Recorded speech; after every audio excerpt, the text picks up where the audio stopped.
And yeah, this story, I've written it for children, 10 plus, so 10 years and above. Learning about stories that our grandmothers don't tell us. Amrut So Manthan is the biggest things Yes. that all Hindus know about.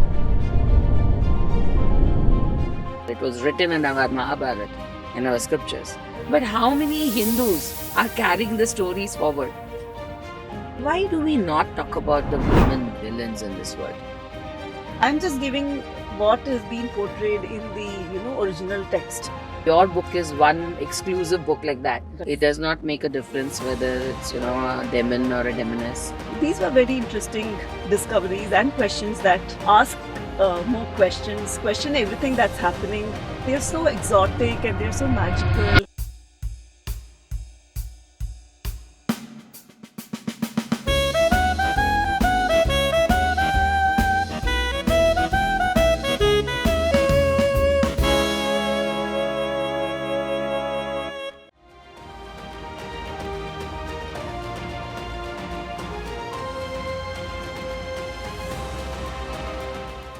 Hi, everybody. And I'm coming up with a different kind of a person today on my podcast show. So, generally, we talk about women empowerment. Am I right? Why do we not talk about the women villains in this world?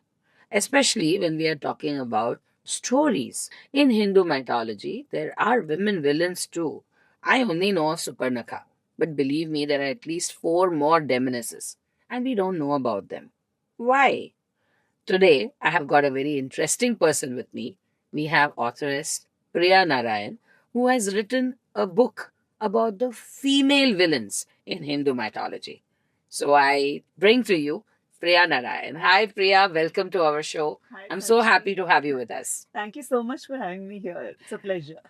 So, a lot of people love to read books. Right. I'm one of them. And many of these people are into Hindu mythology. Right. But villains of Hindu mythology? Frankly speaking, the book Demons and Demonesses of Hindu Mythology is not only about female villains. It does have, the male demons, asuras and rakshasas also. But when I was researching, of course, for me, the question in my mind was that, are there, women demonesses? It's not that only men are vile and, evil and wicked or, super intelligent or shape shifting and things like that. There should be women also who do those, interesting, things in. That happen in Hindu mythology. Yeah, absolutely.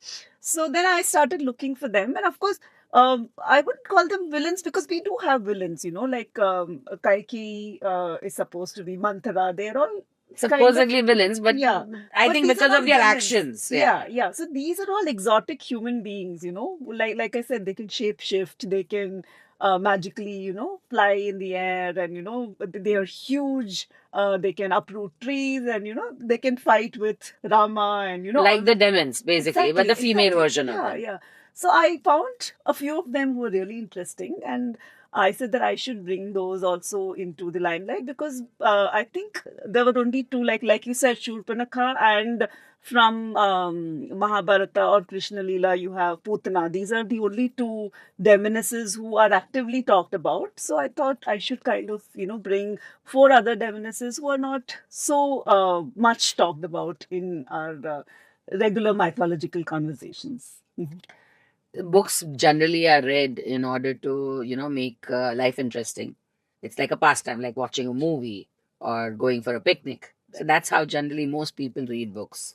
But when you're writing a book and you want it to be authentic, then you need to research it properly and do a proper. I mean, even the sources from which you're researching need to be authentic. Yeah.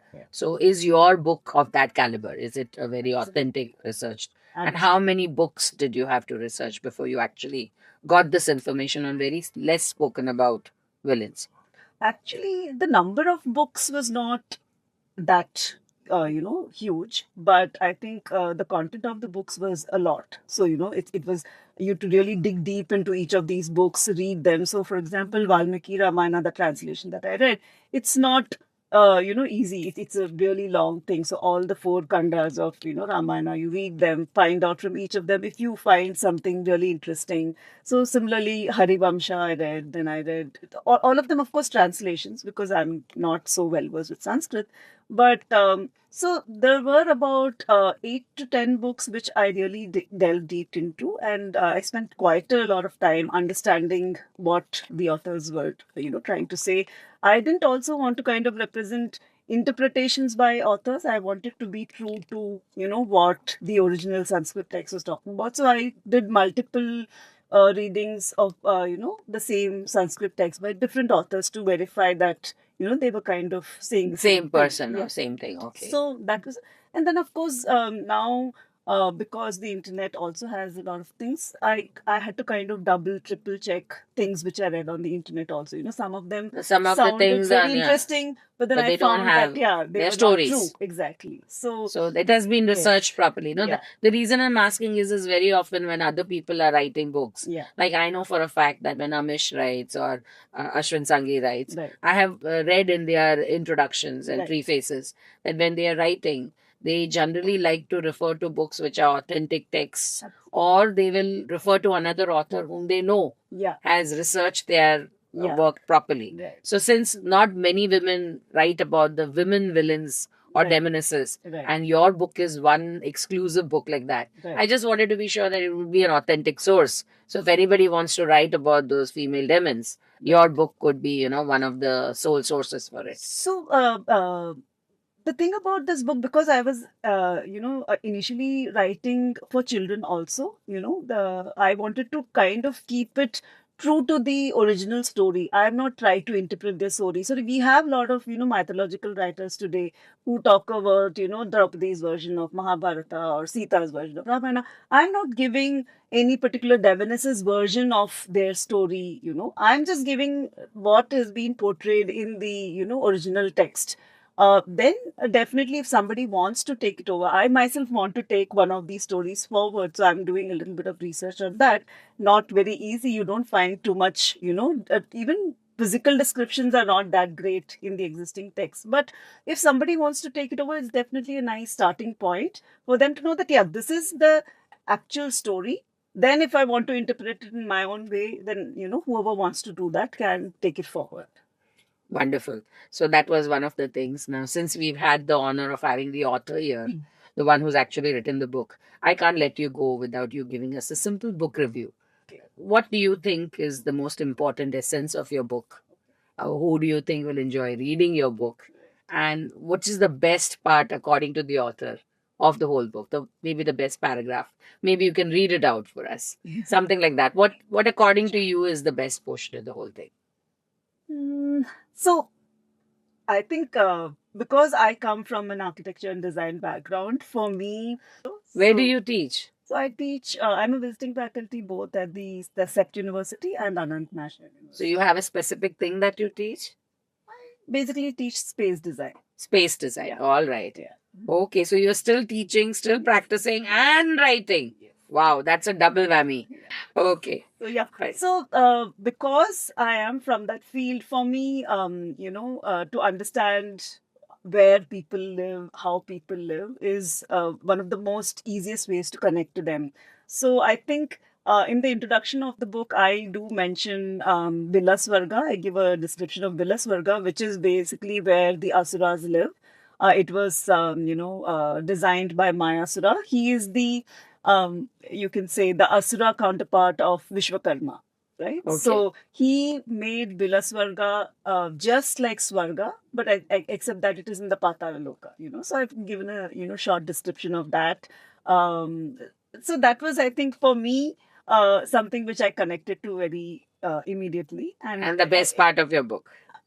I would say there's another best part where towards the end of the book, I talk about space and time in the world of asuras, and for example, how in Varavatar, this Vishnu takes the avatar of a boar and he comes through the nostril of Brahma, so it's like really really tiny, and then within a matter of seconds, the Varaha grows, into this really almost 70,000 kilometers tall creature.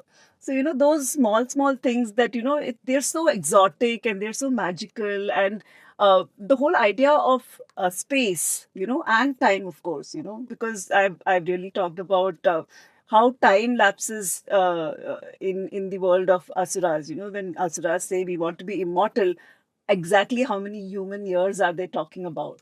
So those are interesting tidbits. I think everyone would like to read. Somebody who likes mathematics has some calculations they can do there. So No, it's amazing what you learn from books. And I remember one particular heroine or villain or whoever you want to call to Mahishi, who forced uh, Vishnu to right, take the Swarup of a female right, so that she could consort with Shiva. right, And that union gave birth to a child. yes, And that child is known as Ayappa. Ayappa, yes, And in all the southern temples, I knew about Ayappa temples, right, but I didn't know that this god was a son of Vishnu and Shiva. Harihara, Harihara, Hari and Hara, that's yeah, what. So that was something that I found fascinating, and I found it from one of your books, I think. right, And yes, that is what I feel is what I'm looking for. right, And learning about stories that our grandmothers don't tell us, right, which all these movie serials don't tell us, but which are the actual facts, hmm, things that happened and things that have a bearing. yeah, And that this happened because of Mahishi. yes, Mahishi was Mahashi's, the Asura's sister. right, And when she saw him being slain by Durga, yes, she asked Durga Ma only for one thing, that I should be killed only by Harihara. right, That's Vishnu and Shiva. And both being males, was Vishnu had to take the yeah, form of a female and Mohini. yes, And that was during the Amrut Manthan. yes. So actually, if you go to see Amrut So many Manthan, things is are the connected. biggest things Yes. that all Hindus know about Yeah. in the scriptures. Yeah. And not knowing the participants. Yeah. Or, she is the one who got, Mohini was the one who got the pot of Amrit out and distributed it to the gods first Yes. and not to the Asuras. But where did she come from? Who was she? Okay, she was a Swarup of Vishnu. But why did she take? Yeah. All these answers, I think, are very important. Like if you go to see Muslim children go to madrasas, Right. okay, they know about Muslim scriptures. Right. We have Jain children going to Jain schools Right. on weekends, Right. and they know about Mahavir Jain and his scriptures. Right. We even have Catholics going to the Bible school Right. every weekend. Right. I mean, we have the Mahabharata, we have the Ramayana, but don't you think our children should have these stories for their grandchildren and their Absolutely. grandchildren? So I think that storybooks like yours, which make it easier to read the Mahabharata and carry the Mahabharata and Ramayana forward, should be made popular with the current public or Lovely public thought. audience. So a little small excerpt from you before we end this show. Sure. So if you can, your favorite part of the book, if you can read it out to us, or thing that you really want people to connect with in your book. So the reason I started writing this book, the whole idea of writing about demons and demonesses was because I had grown up listening to so many mythological stories from my grandfather, and usually it's the gods and the devas were always talked about. Demons are like just there, bystanders kind of a thing. They come, create mischief, and they get slain, and that's the end of the story. But then I think without those demons and demonesses, the stories of the gods or the devas would not be interesting at all. So that's so I wanted to know more about these demons and demonesses. Where do they come from? How did they get born into this world? And we all know how they were killed, but how were they born? So that was the seed thought from where I started my research, and I found some very interesting aspects when I was researching. For example, we think that all the demonesses or the demons are all the Rakshasas and Asuras are all born from evil. But that's not the case because at least a handful of them are born from Vishnu or Shiva. For example, Andaka was born from the sweat of Shiva, or Narakasura was also born when a sweat from Vishnu in the form of Varaha fell onto the earth, Bhumi, and that's what gave birth to Narakasura. So these were all things, and of course, I also mentioned Jalandhara, who was born because of the extreme anger that Shiva had, and the anger got manifested in the form of a ball of fire, which he threw into the ocean, and a little child was born, and that was Jalandhara. So there are these asuras who were born not only from asuras and rakshasas, but from God themselves, right? So these were interesting, discoveries that I made. And then, of course, there were these aspects. I did a lot of research on why, who are these asuras, why are they called asuras, and why are they considered evil and wicked. So there were these stories, a lot of incidences, right from the Rig Veda, when you kind of read, that initially everyone was considered an asura, even Indra, Mitra, Varuna. All of them were considered asuras, because asura meant any being that was extremely powerful and extremely intelligent. But later on, when the last, portions of the Rig Veda were being written, I think the sages wanted to kind of differentiate between beings who used this extreme intelligence and power for good causes. Again, this is all subjective, but for good causes, and those who use them for not so good or evil causes. And that's why, they came up with the whole idea of calling devas, people who used or rather beings who use these powers for good causes as devas, and those who use them for evil causes as asuras. So these were a lot of discoveries I made while researching for this book. Of course, the 17 stories of demons and demonesses which are there in this book are extremely interesting. I loved writing about Tadaka.